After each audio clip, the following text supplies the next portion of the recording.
This tremendous trip that we made, it may seem as though it's all died down, with the deal and so forth. But this is an ongoing crisis. It's not going away. And it could flare up like that. As a matter of fact, we predict it will. We don't know whether it's tomorrow or whether it's the middle of October, but you can bet whatever you can bet that it will flare up. It'll probably be before 2014, So, if you want to push it on the back burner for a half an hour, okay. But don't push it too far back, because you're going to need to grab it. And I hope we come up with, the tour is a nice idea, but I hope we come up with some imaginative and timely ways of using the trip and everything else that we've done to erect a bigger platform. To deepen the anti-imperialist message and to rally the anti-imperialist forces. On the unfairly paid workers struggle, one thing is important, I think, to make clear at this juncture. We are not trying to rival the unions that are pioneering, if I could use that term, in trying to organize underpaid workers under circumstances that are very difficult. And those of you who know anything about this, for decades, the unions have stayed away from trying to organize McDonalds and Walmarts because they felt it was, for various reasons, they felt it was impossible. Now the crisis is forcing them to do that, because they're losing the so-called union wage jobs, so they have no other choice but to turn to the swelling ranks of underpaid workers, many of whom are people of color and women and immigrants, et cetera, et cetera. We're not trying to rival them. What we are trying to do is open up another front. And that's important. Why? Because it's not, well, it should be SEIU's responsibility, but they're not able to do it. That's one of the groups they're responsible for Fast Food Forward. UFCW, United Food and Commercial Workers, they're the union that's primarily organizing our Walmart. They're doing, from what we can tell, a good job with the workers. But they're not taking on organizing public support on a worker-to-worker, community basis. And you have to ask yourself, why should it just be those workers in the fast food restaurants and in the big box retailers who are fighting this? The issues, every issue, the low wages, the lack of organization, the harassment, the pensions, health care, it affects all of us. But no one is saying to the workers anywhere, even though you don't work at a fast food restaurant, even though you don't work at Walmart's or any of the other box stores, this is your struggle. Even if you are fortunate enough to have a job that, pays you $20 or $30 an hour, which is no big deal, especially here in New York.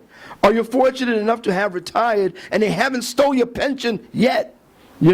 Or cut back your Social Security. In other words, whatever your circumstances are, you should have a way to demonstrate your solidarity with these brave low-wage workers who are fighting a tremendously uphill battle. The unions so far as we can tell, are not providing that.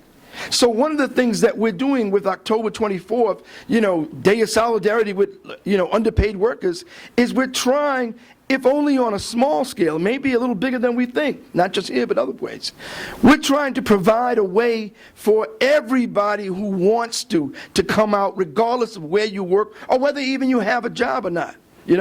And already we've excited some people, even though we haven't got the work out. The best elements in Occupy Wall Street are already with this. Just to echo a little bit of what Tony said about our protest in front of McDonald's, 8 a.m., on the 17th of September. What was not only noteworthy, was the effect we were having, the size of the demonstration and how it built, but also how fearful the police and the bosses are about this effort to organize these workers. They had police by the dozens outside and inside. It was tense. It was like a lockdown, really. And they had, when you went inside McDonald's, every worker had a manager behind them. Just because we were having a quiet, peaceful demonstration demanding the rights of these workers to a higher wage. It was incredible, the fear, you know, which speaks to something else too. And it's another point, you know, that we need to be clear about when we say we're not trying to do what the union's doing yet. Maybe at another point we can cross that bridge, that is, send people into some of these places. And there are activists who are doing that, you know. But right now we're trying to create a vehicle for those, both for the workers themselves at these places, but also for those whose circumstances are not that, but want to show that they're in support of these workers. It's a challenge for us to really figure out how to do this the right way. Number one, we can't just barge into every fast food restaurant yelling, you know. These are workers' jobs. You know, they're already fearful. They're brave. And they're standing up. But you know, they're replaceable. They know that. So our goal is not to go in there and go crazy and get people in trouble or go way beyond where the workers are at. The workers are probably at different places depending on where you are in terms of their confidence and their militancy. Actually, this is the benefit of this, comrades. By doing this, we find out. We find out where there's confidence and where it's moved to the next level. And we also find out where it's very incipient. And, you know, and we do that with sensitivity and care. This is important lessons.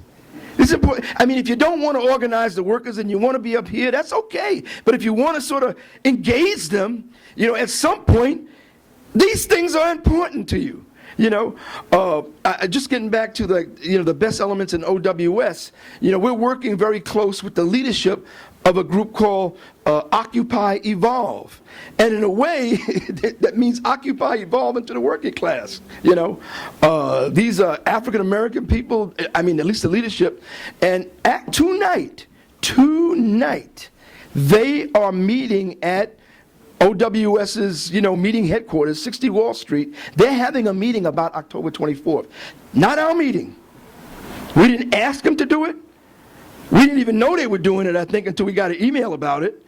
They set up their own Occupy webpage for October 24th with their own text, and they're having their own organizing meeting tonight at 60 Wall Street. We didn't even know about it. This is great. This is great. We couldn't go because we got our own meeting. But, you know, I think it's really important that we see this as a change, a cultural change, or at least try, even if it's not 100%, 50 or 60%.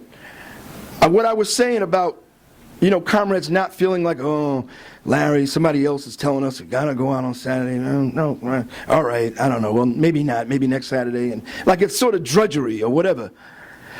I try to look at it another way. Look at it as a new opportunity to find out what the hell the workers are thinking, to confirm what you think, or find out that what you think in some instances is not necessarily true. How else do you do it? I mean, we can all argue with each other in here, in this room, until we go nuts. But if you're not out there talking to the workers and sort of bringing in something new, but you know, other than our brilliant, experienced minds and whatnot, if you're not doing that, it'll help the argument at least, you know.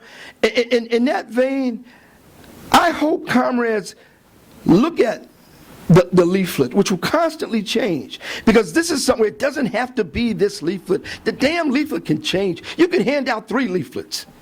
In addition to them being, you know, translated into several languages that are important here in the metropolitan area. I mean, I know the comrades in the labor fraction. I want them to think about it. What other angle do you want to raise? Think of all the arguments that the bosses use against us. You can't raise the minimum wage because you lose jobs. You know, so it's either jobs or wages. You got to make a choice. It's a great argument. You know, who's going to take that on a piece of literature? What about, you know, the comrades in FIS or our other friends, May 1st?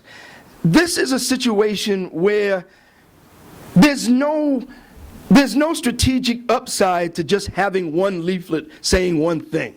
Some literature may be more advanced, may be more anti-capitalist, and some literature may be more basic. And I'm saying this time, maybe not every time, but this time, given that we are at the beginning of a new stage in the development of our working class, this is a good idea.